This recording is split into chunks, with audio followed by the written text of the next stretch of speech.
percebem que nós temos vários corpos e que podemos aceder a outras dimensões, então também entendem que nós já podemos ter sido mãe da nossa mãe ou pai do nosso pai.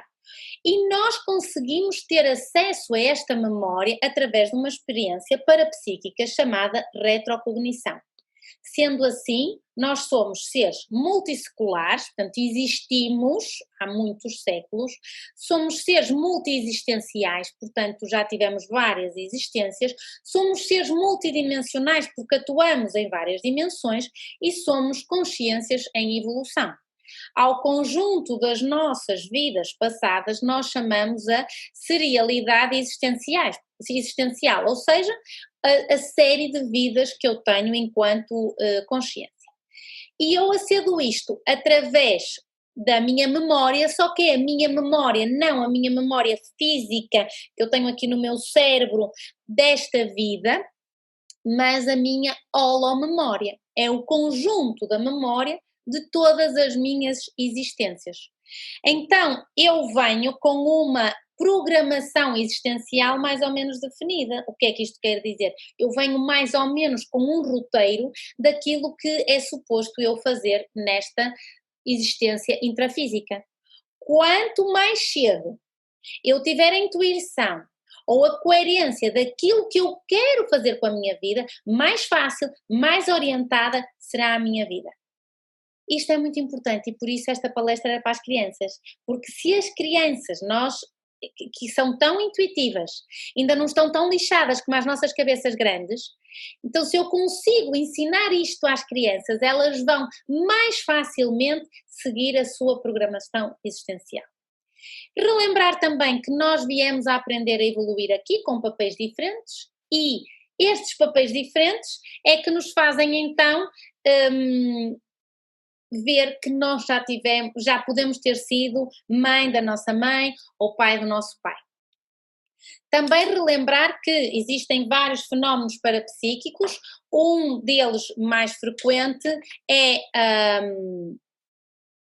a clarividência, muito frequente nas crianças e, portanto, se os vossos filhos estiverem a conversar com um amigo ou um animal imaginário, mas é só imaginário para os grandes, porque para os pequenos ele está ali, noutra dimensão, portanto não é com estes olhos físicos, mas é com a capacidade que nós temos de aceder a outra dimensão.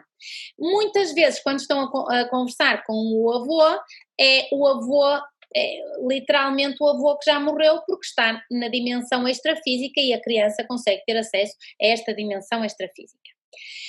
E, portanto, também temos que ter cuidado quando a criança diz alguma coisa, como, por exemplo, ó mãe, lembras-te quando eu era teu pai? Ou, ó mãe, lembras-te quando o avô foi meu filho? Então, é importante não entrar em estado epilético quando uma criança diz isto, é importante não entrar em estado convulsivo quando uma criança diz que o avô está sentado na cadeira onde o avô se sentava sempre quando vinha almoçar ao domingo, é importante que estejamos atentos àquilo que ela diz, possamos escrever o que a criança nos refere e algum dia isso fará sentido de alguma forma. As crianças têm mais facilmente acesso aos fenómenos parapsíquicos do que os adultos. E, portanto, as crianças também podem ter fenómenos além dos fenómenos que eu já disse, de clarividência, podem ter fenómenos de comunicação via pensamento, que é, por exemplo, a telepatia, e muito frequentemente têm fenómenos de retrocognição, que são então a memória das outras vidas que nós temos, e são estes fenómenos que metem muita confusão aos pais, porque aí é que dizem coisas que às vezes nos assustam. Pronto. O que é que eu vos queria dizer também? Que todos nós temos acesso a um fenómeno que se chama projeção astral, e quando eu tenho esta viagem astral ou esta projeção astral, só que eu confundo esta projeção com sonho, já vamos ver um pouquinho mais à frente. Só 1% dos humanos, na realidade, é que têm projeções conscientes lúcidas com rememoração. Isso o que é que quer dizer? Quer dizer que só 1% dos humanos no planeta Terra é que se consegue lembrar de quando saiu do corpo e do que é que fez e consegue escrever sobre o assunto, por exemplo. Perder o medo da morte. Quando o nosso corpo físico deixa de bater o coração ou deixamos de respirar, a nossa consciência, que é, como já perceberam, aquilo que verdadeiramente somos, só muda de dimensão. Portanto, a consciência não morre enquanto consciência, não se consegue destruir. Então, é importante dizermos às crianças que se morreu alguém que ela gosta, da família dela, um amigo, um animal, ela pode imaginar essa consciência como uma estrela, um ponto de luz, uma lâmpada e explicarmos que esse alguém só transitou de dimensão. E também dizermos às crianças que se elas aprenderem ou estiverem atentas, elas se podem comunicar.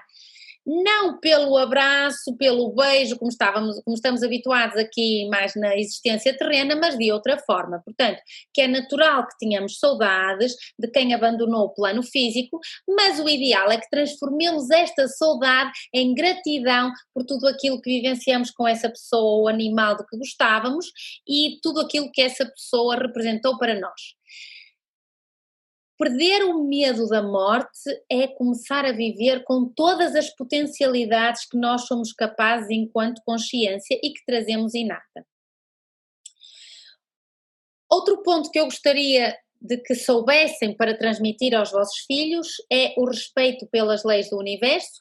Tudo o que existe no universo, como eu já disse, é consciência, tudo o resto é energia.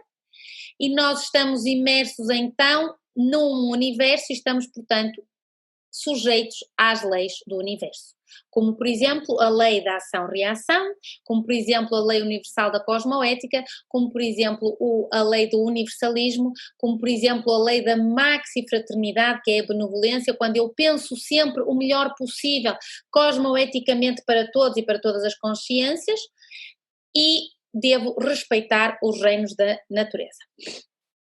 Depois, muito importante, é quando eu faço a sanação da árvore genealógica da minha família.